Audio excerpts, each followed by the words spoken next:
My son said, "I don't want your last name anymore. My new dad says you're a loser and I should take a real man's name." My wife smiled. I said, "Fine."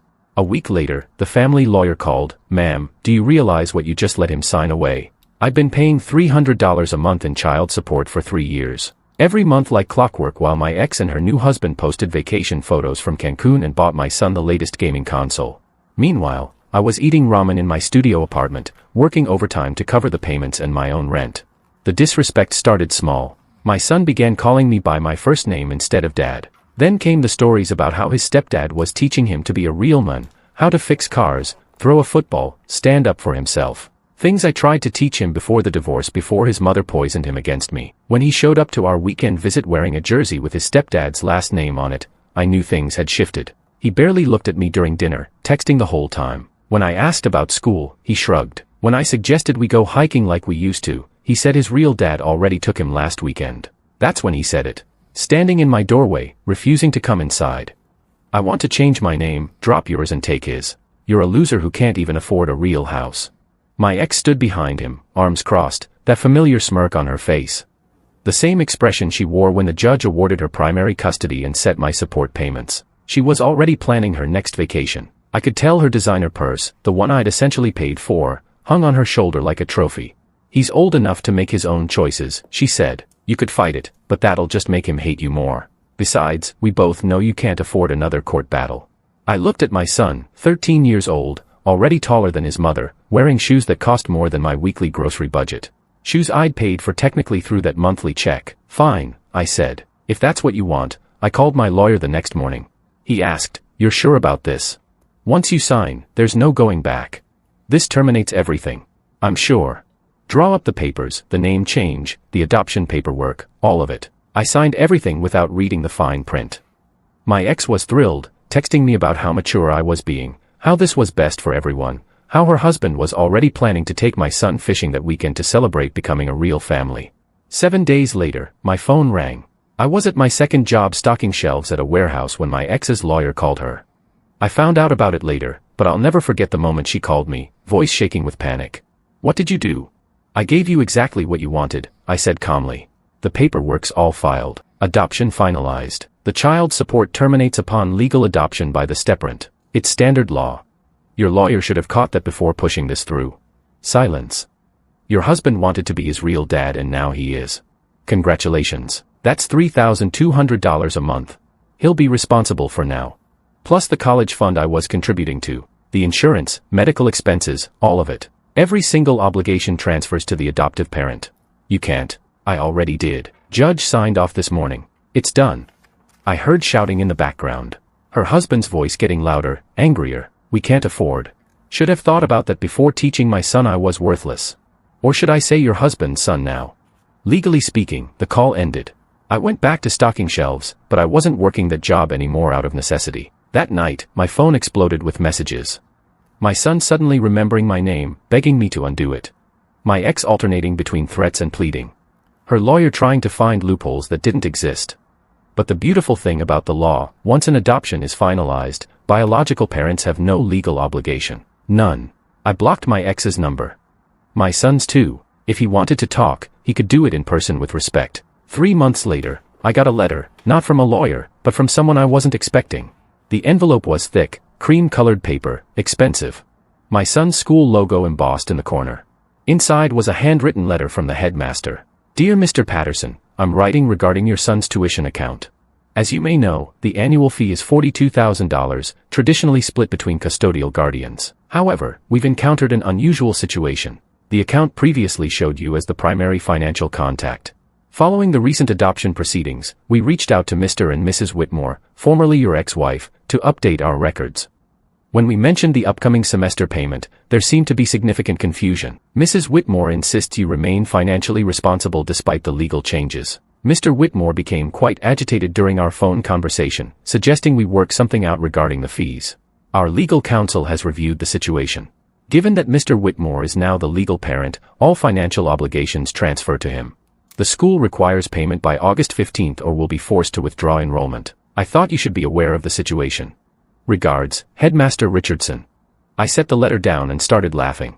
Really laughing. The kind that makes your stomach hurt. That private school was my ex's pride and joy. She'd bragged endlessly about getting our son accepted, posting photos of him in his uniform on social media, the networking opportunities, the prestigious alumni network, how it would guarantee his future. I pulled out my calculator. $42,000 for tuition, plus the $3,200 monthly support he'd been counting on. That's $8,400 per year her new husband just inherited. My phone buzzed. Unknown number. I almost didn't answer. Hello. We need to talk. My ex's voice was different now. Smaller, scared. I don't think we do. Please, just listen. Against my better judgment, I stayed on the line. The school says you're not paying anymore. They're going to kick him out. Not my problem. He's still your son. No, I interrupted. He's not. Legally, I have no son. That's what you wanted, remember? That's what he wanted. He's a kid. He didn't understand. He's 13. Old enough to call me a loser. Old enough to reject my name. Old enough to live with his choices. I heard her crying. Once upon a time, that sound would have broken me. Would have made me do anything to fix it. Derek can't afford this, she whispered. Her husband's name felt foreign, hearing it from her lips like that. Desperate. Then I guess your son will be attending public school. Plenty of good ones around. You don't understand. Derek's business. It's not doing as well as I thought. The cars, the trips, the house, it's all leveraged. We're barely hanging on. The truth was finally coming out. All those vacation photos, the designer clothes, the expensive restaurants, smoke and mirrors. A carefully curated Instagram life built on credit cards and loans. Sounds like you married a loser, I said quietly. The line went dead. I poured myself a whiskey, the good stuff I'd been saving, and sat on my apartment balcony. It wasn't much, but it was mine. Paid for with my own money. No debt, no pretense. My phone rang again. Different number. I let it go to voicemail. Dad. My son's voice cracked. It's me. Can we talk? Mom says, I have to call you Dad again. She says, we need to fix this. Please call back. I deleted the message. 2 days later, another letter arrived, this time from my ex's lawyer. Different lawyer than before. Probably couldn't afford the expensive one anymore. The letter demanded I resume child support payments, claiming the adoption was signed under duress, that I'd tricked them, that any reasonable person would have explained the financial implications. I forwarded it to my lawyer with a single sentence. Please handle this however you see fit. He called me that afternoon, barely containing his laughter. They're claiming you deceived them. Apparently, you signed the exact documents they requested, documents they initiated. Their lawyer reviewed everything. This is textbook buyer's remorse. Can they win? Not a chance. The judge will laugh them out of court. But here's the interesting part. If they pursue this, they'll need to pay court costs. And when they lose, you can counter-sue for harassment and legal fees. How much are we talking? Probably another $15,000 to $20,000 they'll owe you. I thought about it for maybe 3 seconds. Tell them to bring it on. He laughed. I was hoping you'd say that. The court date was set for 6 weeks out. In that time, the letters kept coming from my ex, from her husband, from my son. Each one more desperate than the last. My son's letters were the hardest to read. In the first one, he apologized. Said he didn't mean what he said. That his stepdad had been angry about money and took it out on him. That he missed our camping trips and wanted his old name back. The second letter was angrier, calling me selfish, saying I was punishing him for his mother's mistakes, that a real father wouldn't abandon his kid. The third letter never mentioned the money, just asked if we could go hiking again. Said he had something important to tell me about school. I kept all the letters in a drawer. Didn't respond to any of them. For weeks before the court date, I got a call from an unknown number. This time, I answered, Mr. Patterson, a woman's voice, professional. This is Principal Hendricks from Roosevelt Middle School. I'm calling about your son. My heart stopped. What happened? He's fine physically, but there was an incident today. He got into a fight with another student. I sat down. In 13 years, my son had never been in a fight. What kind of incident? The other boy was teasing him about his new last name. Something about his real dad not wanting him anymore. Your son threw the first punch. Silence stretched between us. I'm not his legal guardian anymore, I said finally. You'll need to call his mother and her husband. We did 3 times. No answer. You're still listed as the emergency contact in our system. Of course, I was, because updating that would have required effort. Would have required acknowledging reality. Can you come get him? Principal Hendricks asked. He's suspended for 3 days. He needs to be picked up immediately. I checked my watch. I was supposed to meet my lawyer in an hour to prep for court. I'll be there in 20 minutes. The drive felt longer than it was. I kept rehearsing what I'd say, how I'd explain that I wasn't his father anymore, that he'd made his choice, that actions have consequences. But when I walked into the principal's office and saw him sitting there, black eyes swelling, knuckles split, shoulders shaking as he tried not to cry, all those practiced words evaporated.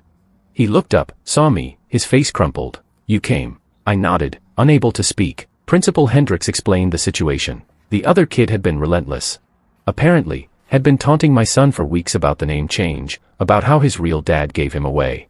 Today, he'd finally snapped. "What's the other kid's punishment?" I asked. "He'll be suspended as well. Zero tolerance policy, even though he provoked it. Both boys threw punches. Both boys are suspended." I looked at my son. "Get your stuff." We walked to my car in silence. I opened the passenger door. He hesitated. "I didn't think you'd come," he said quietly. Neither did I. The drive back to my apartment was long. He stared out the window, occasionally touching his swollen eye and wincing. "Does it hurt?" I asked. "Yeah, good." He looked at me confused. "Pain is how we learn," I explained. "Sounds like you learned something today. That fighting's bad." That words hurt more than fists. He was quiet for a while. "Then Gavin said you didn't want me anymore. That you signed me away like I was trash. Is that what you think?" "I don't know what to think." I pulled into a gas station, turned off the car, looked at him straight on. "You told me I was a loser. You rejected my name. You said your stepdad was your real dad, so I gave you exactly what you asked for. I didn't mean yes, you did. In that moment, you meant every word, and that's okay. Actions have consequences. You chose him. Now you get to live with that choice." Tears started rolling down his face. "I'm sorry." "I know you are. But sorry doesn't change legal documents. Can't you fix it?" "Even if I wanted to, I can't. Once an adoption is finalized, it's permanent. Your stepdad is your legal father now. That means he's responsible for you, for your school, for your future, for everything. But he's not paying for anything. Mom says they can't afford it. She says we might have to move." I started the car again. "That's not my problem anymore." We drove the rest of the way in silence. When we got to my apartment, I gave him ice for his eye and made him a sandwich. He ate mechanically, staring at the small TV in my living room. "This place is tiny," he said. "It's what I can afford after paying your support all those years." He looked around like he was seeing it for the first time. The second-hand furniture, the dishes in the sink, the stack of work clothes by the door. "Were you really eating ramen every day for about 6 months, sometimes twice a day? Why didn't you tell me? Would it have mattered?" He didn't answer. I sat across from him. "Your stepdad drives a Mercedes, lives in a house with a pool, takes you to expensive restaurants, buys you $200 shoes. Did you ever wonder how he afforded all that?" Mom said he was successful. "He is at pretending. All that stuff, it's financed, borrowed, built on credit cards and loans. None of it's real. But the trips paid for with my child support money, every vacation, every new gaming console, every fancy dinner that was supposed to be for your food and clothes and future. Instead, they spent it pretending to be rich." His face went pale. "I didn't know." "Of course you didn't. They made sure of that." The court date arrived on a gray Tuesday morning. I showed up in my best suit, the one I'd bought at a thrift store but had dry cleaned until it looked almost new. My ex and her husband were already there sitting with their bargain bin attorney who looked fresh out of law school. My ex had dark circles under her eyes. Her designer purse was gone, replaced with something that looked like it came from a discount store. Her husband wouldn't look at me, just stared at his phone, jaw clenched tight. My lawyer leaned over. "They're going to argue that you failed to explain the financial consequences of the adoption, that you deliberately withheld information to trick them. Can they prove that?" "They'll try, but we have the signed documents showing their lawyer reviewed everything. We have emails where you simply agreed to their requests, and we have text messages from your ex celebrating how easy you were being." The judge was a woman in her 60s with sharp eyes and no patience for nonsense. She read through the filings, occasionally glancing up at us over her reading glasses. "Let me see if I understand this correctly," she said, looking at my ex's lawyer. "Your clients initiated adoption proceedings. Their lawyer reviewed all documents. Mr. Patterson signed without contest, and now they want to reverse it because they don't like the financial implications. Your Honor, Mr. Patterson failed to disclose." "Failed to disclose what exactly?" "That adopting a child comes with financial responsibility." "That's not disclosure, counselor. That's common sense." "Oh, but the child support terminates upon legal adoption. This is Family Law 101. She looked at my ex and her husband. "Did your lawyer not explain this to you?" My ex spoke up, her voice shaking. "We thought we assumed he'd keep paying for his son." "His son?" The judge raised an eyebrow. According to these documents, Mr. Whitmore is now the legal father. Mr. Patterson has no son. The courtroom was silent. Your Honor, my ex's lawyer tried again. My clients were acting in good faith, were they? The judge shuffled through papers. I have text messages here where Mrs. Whitmore tells Mr. Patterson that her son, quote, needs a real father, not a broke loser who can't even afford a decent apartment. I have emails where she states that Mr. Patterson's financial contributions are inadequate and insulting. And I have testimony that the child himself rejected Mr. Patterson's name and legally took Mr. Whitmore. She looked directly at my ex. You can't have it both ways. You can't reject this man, mock his financial situation, encourage your son to replace him, legally sever his parental rights, and then demand he continue supporting a child who is no longer legally his. But the school, my ex started crying. The school is Mr. Whitmore's responsibility now, as is everything else. The judge turned to me. Mr. Patterson, do you have anything you'd like to add? I stood up. My lawyer touched my arm, a warning to be careful. Your Honor, I loved my son. Worked 2 jobs to make those support payments. Went without so he could have, but love isn't one-sided. When he looked me in the eye and told me I wasn't his father, that hurt more than any financial burden ever could. I gave them exactly what they asked for. If they regret that now, that's not my fault. The judge nodded slowly. Motion denied. The adoption stands. Mr. Patterson has no legal obligation to the child. Court costs will be paid by the plaintiffs. She banged her gavel. We're adjourned. My ex collapsed into her seat, sobbing. Her husband was red-faced, whispering angrily at their lawyer. I gathered my things and walked toward the exit. Wait. I turned. My son was standing in the back of the courtroom. I hadn't even seen him there. He looked smaller somehow. The expensive clothes were gone, replaced with generic jeans and a plain t-shirt. His hair was longer, unstyled. He looked like a regular kid now, not the Instagram perfect version his mother had created. Can we talk? He asked. Outside. I looked at my lawyer, he nodded. I'll wait in the car. We walked to a bench outside the courthouse. Spring was trying to break through. Tiny green buds on the trees despite the lingering cold. I heard what you said in there, he began. About loving me. I did love you. Past tense. Do you hate me now? The question caught me off guard. I thought about it. Really thought about it. No, I said finally. I don't hate you. I'm just done being treated like I'm disposable. I'm sorry for what I said, for everything. I know you are. Can you forgive me? I looked at this kid because that's what he was, just a kid, and saw all the years behind us, teaching him to ride a bike, reading bedtime stories, camping trips in the mountains. All of it felt like another lifetime. Maybe someday, I said, but not today. Today, you're going to go home with your mother and your legal father. You're going to live with the choice you made, and I'm going to live with mine. What if I need you? Then you'll figure it out like I had to figure it out when you told me you didn't need me anymore. He wiped his eyes. Everything's falling apart. Mom and Derek fight all the time now. About money, about me, about you. Derek says I ruined his life. That he never wanted a kid, he just wanted mom. I felt a pang of sympathy. But I'd learned the hard way that sympathy didn't pay bills or heal wounds. That sounds really hard, I said, but it's not my problem to solve. What am I supposed to do? You're going to grow up. You're going to learn that actions have consequences. And you're going to understand that the people who really love you don't have conditions. Did you really love me or did you just love having a son? The question hit like a punch to the gut because it was a good question, one I'd asked myself during the lonely nights in my studio apartment. I loved you, I said finally. The real you, not the Instagram version your mother created, not the mini-me your stepdad wanted, just you. The kid who loved dinosaurs and was afraid of the dark and asked a million questions about everything. That kid's still here. Then he needs to find his way back because the person standing in front of me now, the one who calls me a loser and rejects my name, I don't know him. I stood up. This conversation was going in circles and I had work in an hour. I have to go. Can I have your number in case you already have it? You chose not to use it. I walked to my car without looking back. My lawyer was waiting, pretending to check his phone. That looked intense. He said it was. You okay? I will be. We drove back to his office to finalize the paperwork. The court had awarded me legal fees, another $8,500 my ex would have to pay. Money she didn't have. Money that would probably bankrupt them completely. You know, they'll try again. My lawyer said, different angle, different argument. People like that don't give up. Let them try. I'm not paying another dime, he smiled. Good man. That night, I sat in my apartment with a beer and my laptop. Started doing something I'd been putting off for months. Looking at apartments in better neighborhoods, places with 2 bedrooms with actual amenities, places I could afford now that I wasn't sending $300 every month to my ex. My phone buzzed.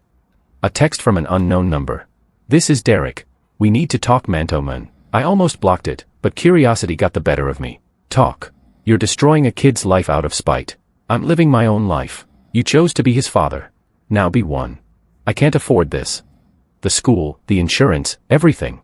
You know I should have thought about that before calling me a loser. That was heat of the moment. You know how kids are. I do, which is why I'm letting him learn an important lesson. 3 dots appeared, disappeared, appeared again. What if I pay you back for the court costs? For everything. We can work something out. Not interested. Please, I'm begging you. I'll lose everything. The house, the cars, all of it. I thought about all those vacation photos, the designer clothes, the expensive restaurants, the smug smile on his face every time he picked up my son for the weekend in his Mercedes while I stood there in my thrift store jeans. Good, I typed. Now you'll know how it feels. I blocked the number. 2 months passed. I moved into a nicer apartment. 2 bedrooms like I'd planned. One for me, one as an office, or maybe a guest room, or maybe just empty space that was mine. I'd started saving money. Real money. Opened an investment account. Started planning for a future that wasn't defined by monthly support payments and weekend visitation. My lawyer called on a Wednesday afternoon. You're not going to believe this. Try me. Your ex is filing for bankruptcy. The house is in foreclosure. Her husband's business folded. They're moving into a rental apartment across town. And my son enrolled in public school, Roosevelt Middle, actually. Same one he got suspended from. The irony wasn't lost on me. All that time at the prestigious private school, all those networking opportunities and alumni connections gone. Now he was back where he would have been if his mother hadn't been so obsessed with appearances. There's more, my lawyer continued. She's filing for divorce. That surprised me already. Apparently, the financial stress was too much. Plus, Derek wasn't handling the parenting responsibilities well. I guess being a real dad is harder than he thought. I didn't feel the satisfaction I thought I would. Just tired. Tired of all of it. What happens now? She'll probably try to contact you again, maybe try to reconcile, maybe ask for money, maybe try to guilt you about your son. And legally, you owe her nothing. The adoption stands. Derek is the legal father regardless of the divorce. Those obligations don't disappear just because the marriage ended. After we hung up, I poured myself a drink and sat on my balcony. The sun was setting, painting the sky in shades of orange and pink. From up here, I could see the whole city. Could see the life I was building. My phone buzzed. This time, I recognized the number. Hello, it's me. My son's voice was different. Older somehow. I know I'm not supposed to call you, but I needed to hear your voice. I didn't respond, just listened. Mom and Derek are getting divorced. We're moving to a smaller place. I had to switch schools. Everything's different now. How are you handling it? It's hard, but I think I'm learning what you meant about consequences. Yeah, Derek's not my dad anymore. I mean, legally he is, but he doesn't act like it. He barely talks to me. Stopped coming to pick me up. Mom says he blames me for everything. I felt that familiar pang again. The instinct to fix it, to step in, to be the dad I'd always been. I'm sorry you're going through that, I said carefully. But I can't fix it for you. I know. I'm not asking you to. I just wanted to tell you something. What's that? I'm changing my name back. Mom's helping me with the paperwork. Back to Patterson. Back to yours. My throat tightened. Why? Because it's my name. It's who I am. I shouldn't have given it up. That won't change anything legally. Derek will still be your legal father. I know, but names matter. You taught me that. Remember? You said our name came from our great-great-grandfather who came here with nothing and built everything. That it represents hard work and integrity and in keeping your word. I finished. Yeah, I remember. Silence stretched between us. Not uncomfortable, just there. Can I see you sometime? He asked. I'm not asking for money or anything. I just miss you. Miss our talks. I thought about the empty bedroom in my new apartment. About the camping gear still packed in my closet. About all the weekends I'd spent alone while my son was posting photos with his real dad. Maybe. I said, let's start slow with a phone call every now and then. See how it goes. Really. But there are conditions. Okay, you treat me with respect. You don't lie to me and you understand that I'm not your ATM or your backup plan. I'm just me. Take it or leave it. I'll take it. We talked for another 20 minutes about school, about his classes, about a book he was reading, normal stuff, the kind of stuff we used to talk about before everything fell apart. When we hung up, I felt something I hadn't felt in a long time. Not happiness exactly, not even hope, just possibility. 6 months later, we'd fallen into a rhythm. Phone calls twice a week, an occasional lunch on Saturdays. We didn't talk about the past, didn't rehash the hurt, just focused on now. He told me about his teachers, his friends, his struggles with algebra. I told him about my work, my plans, my life. We were rebuilding something. Not father and son, not legally anyway, but something real. One Saturday, we were sitting at our usual diner when he asked the question I'd been expecting. Do you think you'll ever forgive Mom? I stirred my coffee. I don't think about your mother much anymore. She asks about you sometimes. Wonders how you're doing. She has my number if she wants to know. She's afraid you hate her. I looked at him at this kid who was slowly becoming a person I recognized again. Who said please and thank you. Who asked about my day. Who showed up when he said he would. I don't hate her, I said honestly, but I don't trust her either. And I'm not interested in being her friend or her safety net. That's fair. You sound older when you talk like that, he shrugged. I am older. Feels like I grew up a lot this past year. Hardship does that. We finished our meal and I drove him back to his mother's apartment. It was in a rougher part of town, the kind of place his mother would have been horrified by 2 years ago. But it was clean and safe in theirs. As he got out, he hesitated. Thanks for lunch. Anytime. And thanks for giving me another chance, even though I didn't deserve it. Everyone deserves a second chance. Just not a third one. He smiled. Fair enough. I watched him walk inside, then drove home to my apartment, the space that was mine. Earned through hard work and sacrifice and refusing to be treated like a doormat. My phone rang on the drive. Unknown number. I almost didn't answer, but something made me pick up. Mr. Patterson, a man's voice, professional speaking. This is Officer Raymond with Child Protective Services. I'm calling about your son, or rather your former son, regarding a situation that's developed. My stomach dropped. What kind of situation? The boy's legal guardian, Derek Whitmore, has been arrested. Domestic violence against the mother. We need to place the child in temporary care while we sort things out. And your name came up as a possible option. I'm not his legal guardian, we're aware, but the mother listed you as an emergency contact. Says you've been in the boy's life recently that he'd be comfortable staying with you while we investigate. I pulled over to the side of the road. My hands were shaking. For how long? Could be a few days, could be a few months. Depends on how the investigation goes and whether the mother can demonstrate she can provide a safe environment. I thought about my empty guest bedroom, about the camping gear in my closet, about the quiet meals and phone calls and slow rebuilding of something that looked like trust. I need to think about it, I said. I understand this is sudden, but we need an answer by tomorrow morning. Otherwise, he goes into the foster system. After we hung up, I sat in my car for 20 minutes. Just sat there watching traffic go by, trying to figure out what the hell I was supposed to do. This wasn't my problem. I'd signed away my rights. I'd been pushed out. I'd rebuilt my life without him. But then I thought about the kid in the diner saying thank you for lunch. About the phone calls where he actually listened. About the way he was trying, really trying to be better. I called my lawyer. Are you insane? He asked when I explained. You fought for a year to get out of this. Why would you dive back in? I'm not diving back in. I'm just providing temporary care. There's a difference, is there? Because from where I'm sitting, you're about to undo everything we worked for. Maybe. But what's the alternative? Let him go into foster care. Let him think I abandoned him again. He abandoned you first. He's a kid. Kids make mistakes. My lawyer sighed. If you do this, you're doing it as a guardian, not a parent. That means no legal rights, no say in his future. Just the responsibility without the authority. I understand. And if his mother gets her act together, she can take him back anytime. You have no protection. I know. Another sigh. You're too good for your own good. You know that. Maybe. Or maybe I'm just stupid enough to hope that doing the right thing matters. Call me if you need anything. I'll draw up the guardianship paperwork.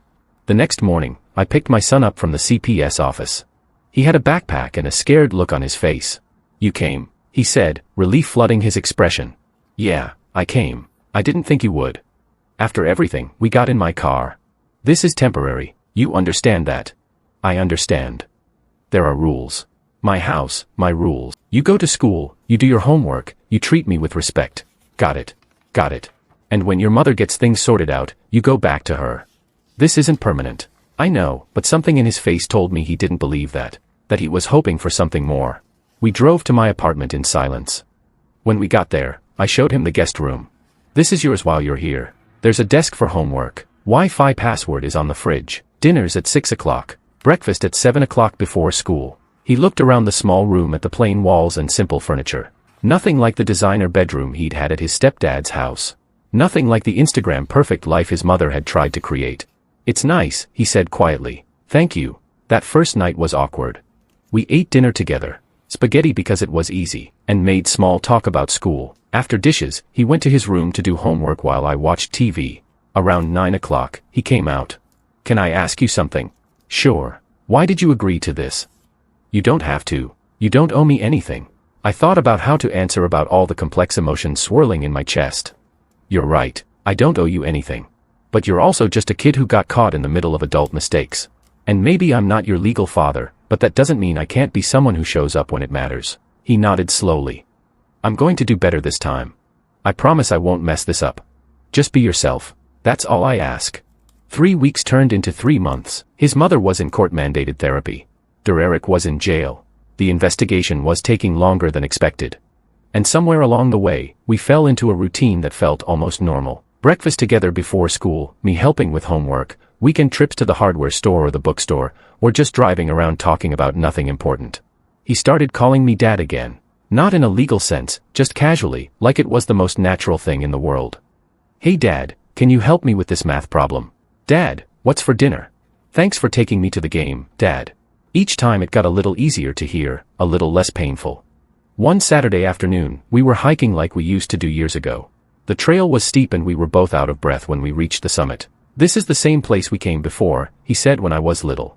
Yeah, it is. I remember you told me that the mountain doesn't care who climbs it, that it's the same challenge for everyone, rich or poor, strong or weak. I'd forgotten that conversation. You remember that. I remember everything. All the lessons you tried to teach me. I just wasn't listening. We sat on a rock looking out at the valley below. I'm listening now. He said quietly. I know you are. If I could go back and change what I said that day about the name about you being a loser, I would in a heartbeat. I know, but I can't. So, I'm trying to show you instead that I'm different now that I learned. I put my hand on his shoulder. You're doing fine, kid. Better than fine. Does that mean you forgive me? The question hung in the air between us. The one he'd been wanting to ask for months but hadn't had the courage to. Yeah, I said finally. I forgive you. He started crying then. Not dramatic sobs, just quiet tears that rolled down his face as we sat there on that mountain. Thank you, he whispered. We sat there until the sun started setting, painting the sky in those same oranges and pinks I'd watched from my apartment balcony. But this time, I wasn't alone. 6 months after that phone call from CPS, his mother got clearance to take him back. She had completed her therapy, had a stable job, and had moved into a decent apartment. The court said she was ready. The night before he was supposed to leave, we made his favorite dinner, chicken tacos, and ate mostly in silence. I don't want to go, he said finally. You have to. She's your mom. She's worked really hard to get you back. I know, but it feels like I'm losing you again. You're not losing me. I'm just a phone call away, and we can still do lunch on Saturdays if you want. Promise, promise. He moved back to his mother's the next day. I helped carry his boxes up 3 flights of stairs. His mother stood in the doorway looking nervous. Thank you, she said, for everything. I know I don't deserve. I did it for him, not for you. She nodded, accepting that. Can we talk sometime about everything? Maybe. When I'm ready. I said goodbye to my son, or rather the kid who wasn't legally mine, but felt like mine anyway, and drove back to my apartment. The guest room was empty again. The apartment was quiet, but it didn't feel lonely this time. It felt peaceful. A year later, I got a call from my son's school. He'd been nominated for an award, Best Improvement in Academic Performance. The ceremony was next week. Would I come? I showed up in my good suit, a real one this time, not thrifted, and sat in the back of the auditorium. When they called his name, he walked across that stage with his head high, and when he accepted his certificate, he looked right at me and smiled. After the ceremony, we went for ice cream. Same shop we used to go to when he was little. I got accepted to the honors program, he said. For high school. That's amazing. I'm proud of you. I'm thinking about engineering, maybe architecture, design things that last. Good choice. I learned it from you about building things that matter. We talked about his plans, his dreams, his future. And somewhere in that conversation, I realized something important. I may not be his legal father. May never be again.